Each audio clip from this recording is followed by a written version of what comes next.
Hello, this is gonna be me talking about my build and what I use for my speedruns because I get a lot of comments asking for them, and I've gotten more recently, so I decided to just kind of sit down and talk about it. Um, First thing is that this build that I have currently, I use for any, like, version, well, not any, but, like, this was made for 1.13, but I still use it up into, like, the most recent version of the game. But I mostly go back and play on version 1.13 myself. But I actually have another build that's for 1.7 and even one for 1.2. I don't really use the 1.2 one for anything, but the 1.7 one, I had a few people asking me about, but it's not really used for just most of them. Like, the 1.7 build's only used for, like, I think 2 levels in the entire game. So I'll probably just cover this one, and this kind of be my build explanation. So, first things first, the artifacts. These 3 artifacts are undoubtedly the best 3 to use when going through the levels quickly, because they they just all give you speed. Um, 2 boots doesn't stack, and just having 2 boots is pointless. Because when you have for example, the artifact cooldown, and then cooldown here, that one cooldown enchant plus the artifact cooldown from this is enough to constantly keep this running. So there's no point really in having another boot because it doesn't stack the buff.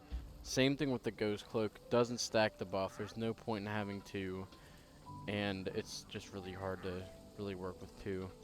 Um, the highest power level you can get is 256, and the higher power level the Ghost Cloak is, the better, because it gives you more speed the higher the level it is. But the max that it can go in this version is 256. Now the gear, there's a way to glitch it in tower, or there used to be a way to glitch it in tower. I think there still might be. You can get like upwards of like 300, 400, 500. That just gives you more damage or gives you more HP depending on what, like, whether it's armor or gear. I don't really care about that. I just kept everything at a legit level because I don't really feel like making my game unstable. But, and then the death cap. I mean, with how fast we're already going, the melee attack speed does not actually do that much, but as you can see, it does give you movement speed. And this is about another, I think, 15% move speed buff for 21 seconds, and this comes back before these 21 seconds are up, because this is 30-second cooldown, but again, when you have this running along with the cooldown uh, enchant, this is just constantly running. This death cap's constantly running all the time.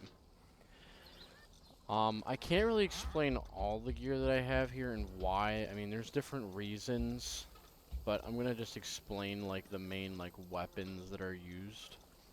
Now the Tempest knife. This, well, actually, first off, let me just show you the cooldown. So, I'll hit the boot here, and my boot will come back before the cooldown's up, like I had said. So I constantly have this boot running.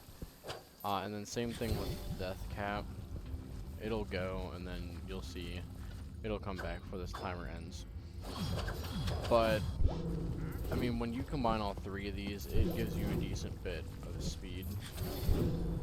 But there's more that goes into this that makes it even faster. Like the move speed aura.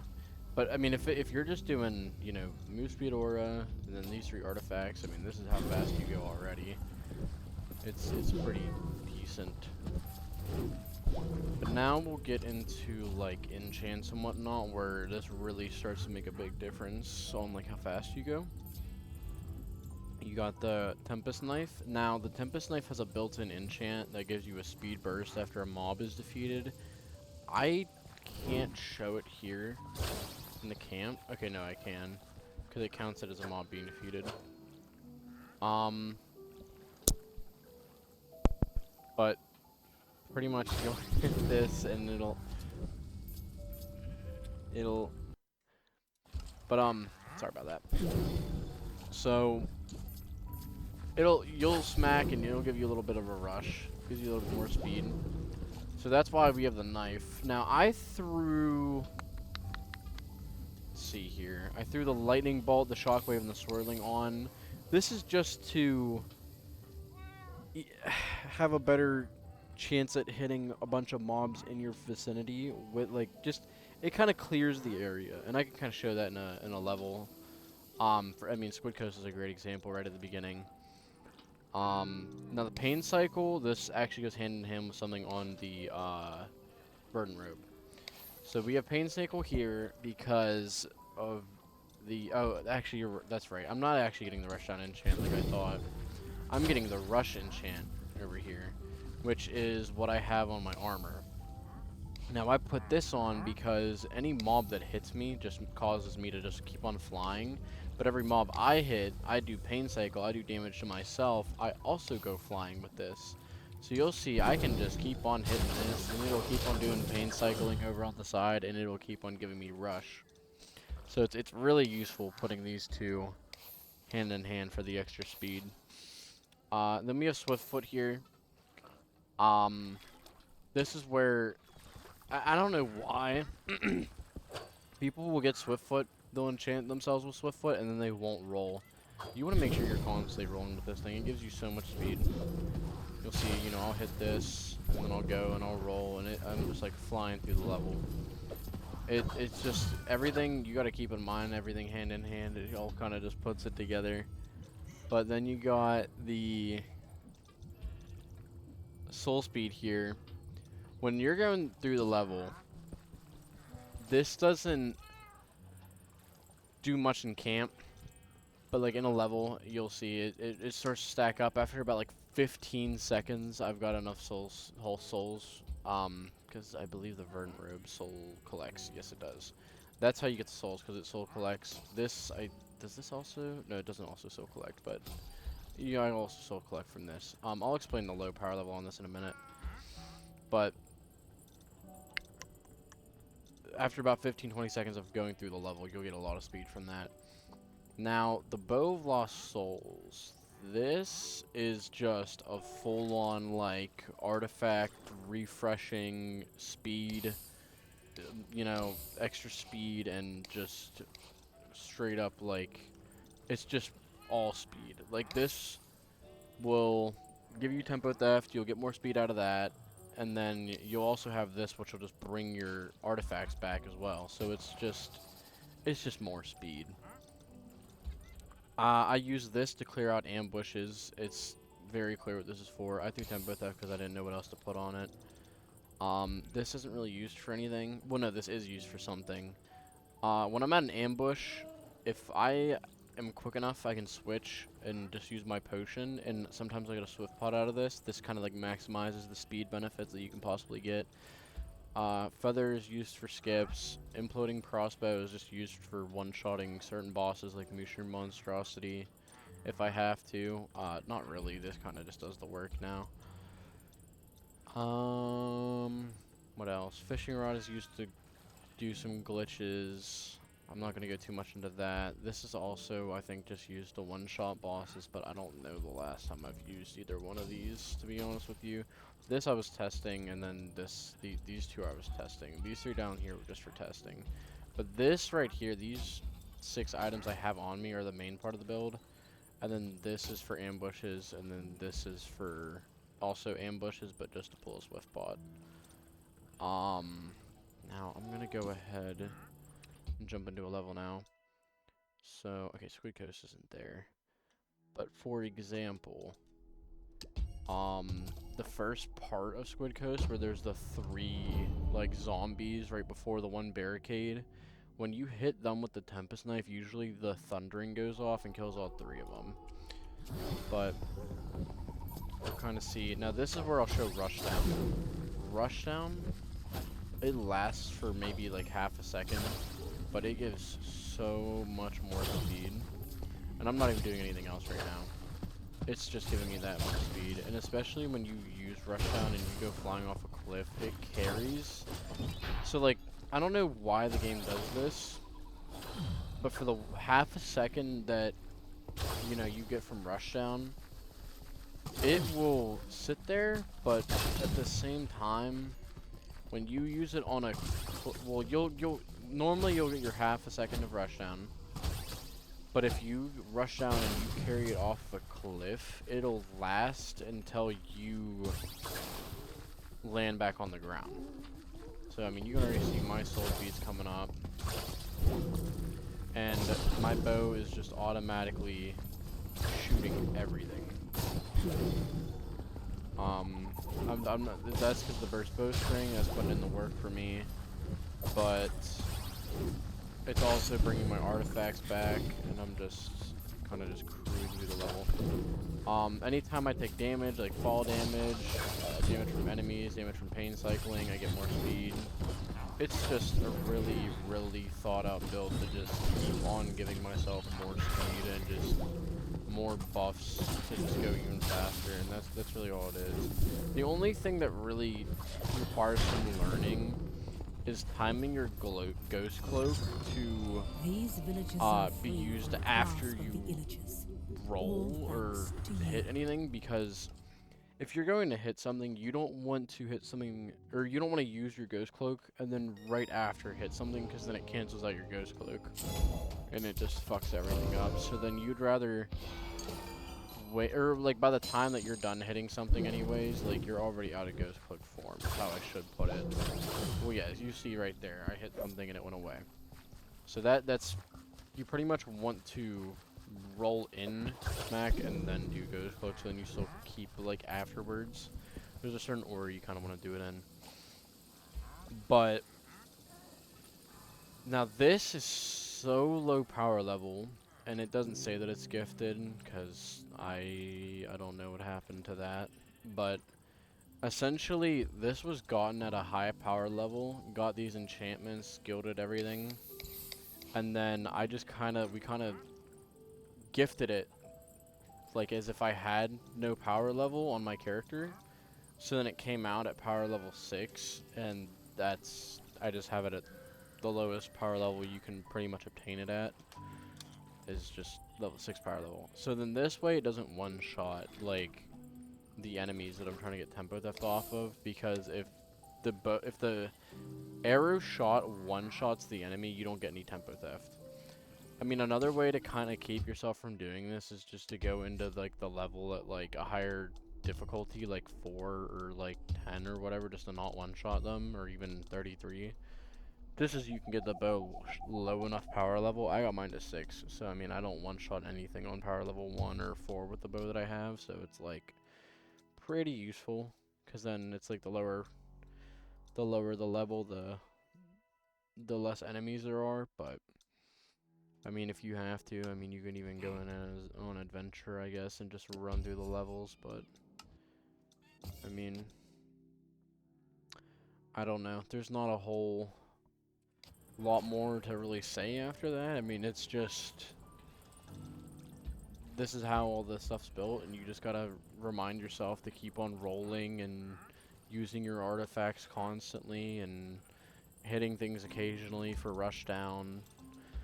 And I mean, that's really just about it. You want to make sure you're rolling to get that tempo theft and swift foot, and then hitting things to get that rush down, or rush and rush down. It's just the main thing. Now this is for the ambushes. This, I can just show this off real quick. This is all it does. Now, I mean, since it has like bonus shot, well, wait, yeah, it has bonus shot and ricochet.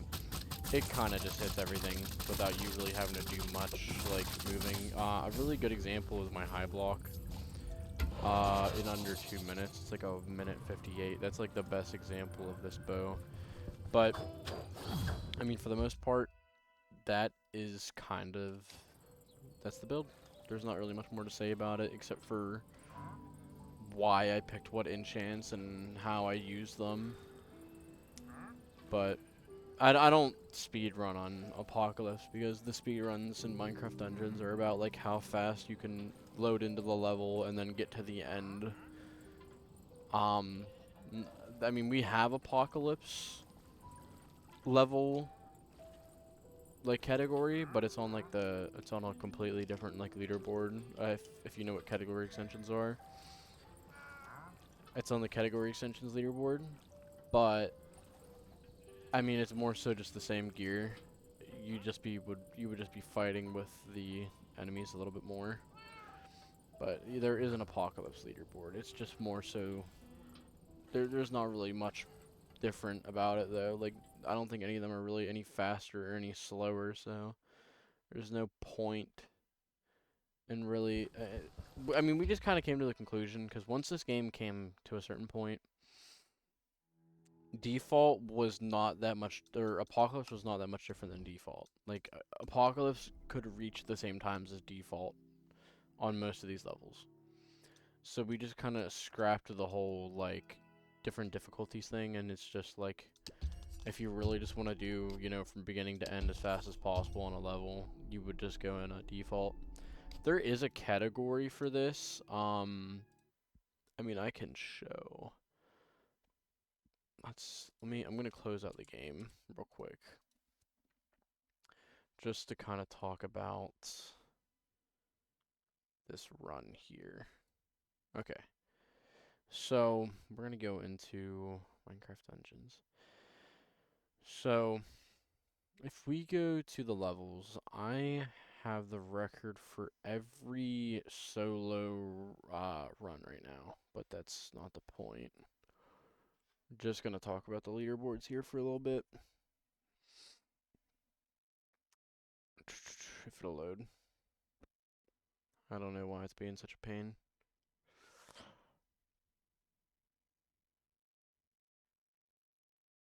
Okay. So here are all the times. I can pretty much tell you which ones are what version. Like Squid Coast, I believe you can do any version, well, 1.13 and up because it just works, but 1.13 plus, 1.13 plus, 1.13. Yeah, I'd say 1.13 plus. Co-op's different, but there's not really any competition here to really say, you know, oh, co-op, it's not optimized enough. Nobody's run enough co-op to really optimize any of it. I mean, if you and a friend see this video and you see this build and you think, oh, you know, let's try copying it and, um, you know, doing co-op and trying to optimize it. I mean, I'm in the Discord. I can tell you, you know, some tricks to optimize them. But, I mean, the only ones, let's just say all of these for the most part are 1.13. The only ones that are not, this one was set on like 1.9, I think. And I never beat it since then. Same thing with Underhalls. But Soggy Cave is like 1.6, I think. 1.6 or 1.7. And somewhere around here. Obsidian Pinnacles 1.7. Just because of the exact seed that it has, and we can only set seed on 1.7. There's another one I was only able to do on 1.7, but I can't remember what it was. But, I mean, besides the point, you go to the category extensions, you can find, this is the Apocalypse Plus times. There's some people here. I haven't really tried to do any of these. I know some of these, like, I could improve on drastically. Like, Creeper Woods could be the same pace as, like, default on the main boards. But there's Damageless. Not really. Um, I mean, this is a good time for Damageless, but besides that, there's nothing here either. All missions. This was on the main boards, but it was moved to category extensions because this just completely died, and it kind of became more like a run that you would do just to. It was just not really like new game start to finish. It's new game plus. That's why it's NG plus, but that's why I got moved to the category extension boards. It's not really levels really doesn't apply to this. But I mean, here is a run where you can do all the levels. Oh god, that is loud. You can do all the levels. Well, these are the main levels, but there is a DLC one, I think. Hold on.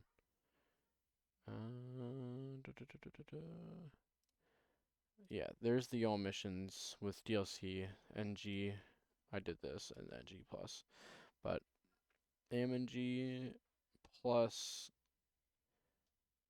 is just the base games, which consist of the first 16, which would be Squid Coast to Lower Temple, Mu, whatever. Anything DLC is not included in that. That also does not include, like, let's see here, Treetop Tangle and Gauntlet of Gales. Does not include those two. But that's all I have to say about the build and the leaderboards. And yeah, that's the build video.